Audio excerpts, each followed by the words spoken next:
کون کون ملک کے ڈوبنے کا ذمہ دار ہے؟ کون کون سے سیاستدان اور شخصیات پاکستان کی بڑی دولت پر قابض ہیں؟ نام جان کر آپ حیران رہ جائیں گے۔ عمران خان کی حکومت ختم ہونے کے بعد پاکستان کے مسائل کسی صورت کم ہونے میں نہیں آ رہے۔ پی ڈی ایم حکومت ملک میں مہنگائی کے جن کو آزاد چھوڑ کر بھی پیسے جمع کرنے میں ناکام رہی ہے۔ اسٹیٹ بینک کے پاس صرف 5.82 ارب ڈالر ہیں، لیکن یہ پیسے صرف دکھانے کے لیے ہیں، خرچ کرنے کی اجازت نہیں۔ 6 ہفتوں کے بعد اگر ہمارے پاس پیسے نہ آئے اور خدا نہ خواستہ ملک دیوالیہ ہوتا ہے تو کیا کیا مشکلات آئیں گی، آئیے آپ کو بتاتے ہیں۔ دوستو، آگے بڑھنے سے پہلے آپ کو کچھ چیزیں بتانا ضروری ہے۔ پاکستان نے سعودی عرب سے فوری طور پر 3 ارب ڈالر مزید قرض کی درخواست کی ہے۔ اب اکثر لوگ سوچتے ہوں گے کہ حکومت کے قرضوں سے مہنگائی تو ہوگی، لیکن اس کے علاوہ عوام کو موجودہ حالات سے زیادہ دلچسپی نہیں ہے۔ اس کی وجہ یہ ہے کہ شاید لوگوں کو حالات کی سنگینی کا اندازہ نہیں۔ آپ لوگوں کو شاید یہ لگتا ہے کہ آپ کے پاس پیسے ہیں تو آپ کو پریشان ہونے کی کیا ضرورت ہے۔ آپ کو بتاتے چلیں کہ اگر خدا نہ خواستہ ملک دیوالیہ ہوتا ہے تو ہمارے پاس 1000 روپیہ ہو یا 1 کروڑ، اس کی کوئی اہمیت نہیں ہوگی۔ اس کے لیے آپ کو زمبابوے اور سری لنکا کی مثال دیتے ہیں کہ زمبابوے دیوالیہ ہوا تو زمبابوین ڈالر کی حالت یہ تھی کہ 100 بلین ڈالر، دوبارہ سنیے گا جی، 100 بلین ڈالر کا نوٹ بھی 1 کلو سیب لینے کے لیے ناکافی تھا۔ آپ کے پاس 100 بلین روپے ہوں تو آپ کے ٹھاٹ دیکھنے والے ہوں گے۔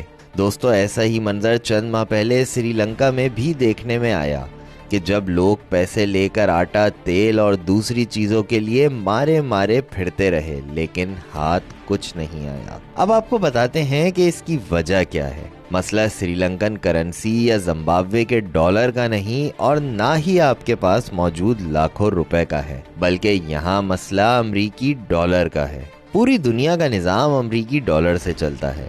چند ماہ پہلے سری لنکا کے ساتھ یہ ہوا کہ ان کے پاس ڈالر ختم ہو گئے تھے اور پیٹرول کا جہاز سری لنکا آیا، لیکن سری لنکا کے پاس امریکی ڈالر نہیں تھے، اس لیے وہ جہاز واپس چلا گیا اور سری لنکا میں فیکٹریاں بند ہو گئیں، گھروں میں اندھیرے چھا گئے۔ کاروبار بند ہونے کی وجہ سے سری لنکا میں بھوک اور بدحالی کا ایک ایسا سلسلہ شروع ہوا جس کے اثرات آئندہ کئی سال تک دیکھنے کو ملیں گے۔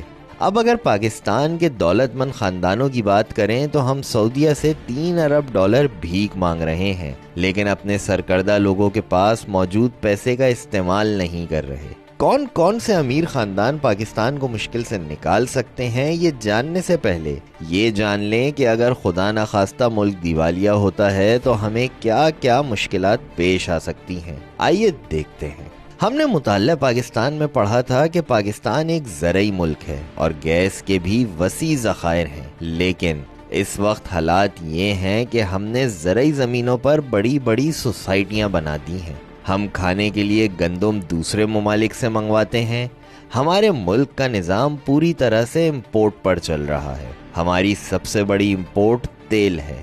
جس گندم کا آٹا ہم کھاتے ہیں وہ گندم بھی امپورٹ ہوتی ہے۔ معیشت کا پہیہ چلانے کے لیے بجلی جس تیل سے بنتی ہے وہ بھی امپورٹ ہوتی ہے۔ چولہا اور فیکٹریوں میں مشینیں چلانے کے لیے جو LNG گیس استعمال کرتے ہیں وہ بھی امپورٹ ہوتی ہے۔ صبح شام چائے کی چسکیوں کے مزے بھی امپورٹ کی وجہ سے ہی ہیں۔ یہی نہیں بلکہ کئی خوردنی اشیاء، کیمیکلز، مشینری، خوردنی تیل، ادویات، موبائل فون، سونا، ملبوسات، گاڑیاں اور اسپیئر پارٹس، آئرن اور اسٹیل بھی ہم بیرون ملک سے منگواتے ہیں۔ اب یہاں آپ کو آسان لفظوں میں بتائیں تو آپ پیسوں کا کنٹینر بھر کر چاند پر چلے جائیں، لیکن وہاں نہ کھانے کو ہو نہ پہننے کو ملے تو آپ کے پیسے کس کام کے؟ تو جناب، اگر پاکستان دیوالیہ ہوتا ہے تو ہمارے پاس آٹا ہوگا نہ تیل، اور کوئی امپورٹ نہیں ہوگی، جس سے ملک کا نظام بیٹھ جائے گا۔ آپ نوٹوں کی بوریاں بھر کر بھی لے جائیں تب بھی مارکیٹ میں چیز ہوگی ہی نہیں تو آپ کو کہاں سے ملے گی؟ اس لیے پاکستان کو ڈالرز کی ضرورت ہے، اور حکومت نے ایک بار پھر کٹورا اٹھا لیا ہے اور سعودیہ سے 3 ارب ڈالر کی بھیک مانگی جا رہی ہے۔ اس کی وجہ یہ ہے کہ نظام مملکت چلانے کے لیے اسٹیٹ بینک کے پاس صرف 5.82 بلین ڈالر ہیں، جبکہ کمرشل بینکوں کے پاس 5.88 بلین ڈالر ہیں۔ اور دلچسپ بات تو یہ ہے کہ 2022 اور 23 کے باقی مالی سال کے 6 مہینے میں 26 ملین ڈالر ہمیں مختلف ادائیگیاں کرنی ہیں، لیکن پاکستان کے نامور سیاستدان اور شخصیات جن کے پاس اربوں ڈالر ہیں، ان سے کوئی سوال نہیں ہو رہا۔ پاکستان کے کون کون سے لوگوں کے پاس کتنا پیسہ ہے جان کر آپ حیران رہ جائیں گے۔ تو آپ کو بتاتے ہیں کہ کون کون سی شخصیات کتنے ڈالرز کی مالک ہیں۔ ہاشو گروپ کے بانی اور چیئرمین صدر الدین ہاشوانی 3.4 ارب ڈالر کے مالک ہیں۔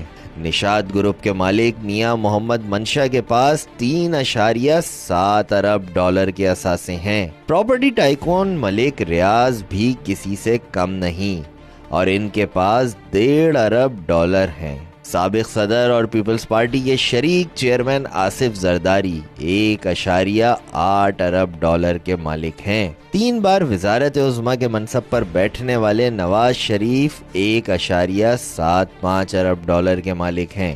دوستو، یہ وہ پیسے ہیں جو سامنے ہیں، لیکن ان شخصیات اور پاکستان کے امیر ترین لوگوں کے پاس اس کے علاوہ کتنا پیسہ ہے، ان کا کوئی حساب نہیں ہے۔ یہ وہ لوگ ہیں جو کسی نہ کسی طرح پاکستان کے نظام پر قابض بھی ہیں، اور اگر یہ لوگ چاہیں تو مشکل وقت میں اپنے اثاثوں کی مدد سے ملک کو مشکل سے نکال سکتے ہیں۔ حکومت کٹورا لے کر در در بھٹکنے کے بجائے اگر ان رئیس لوگوں کے اثاثوں کو استعمال میں لائے تو شاید کچھ وقت کے لیے پاکستان پر چھائے مایوسیوں کے بادل چھٹ سکتے ہیں۔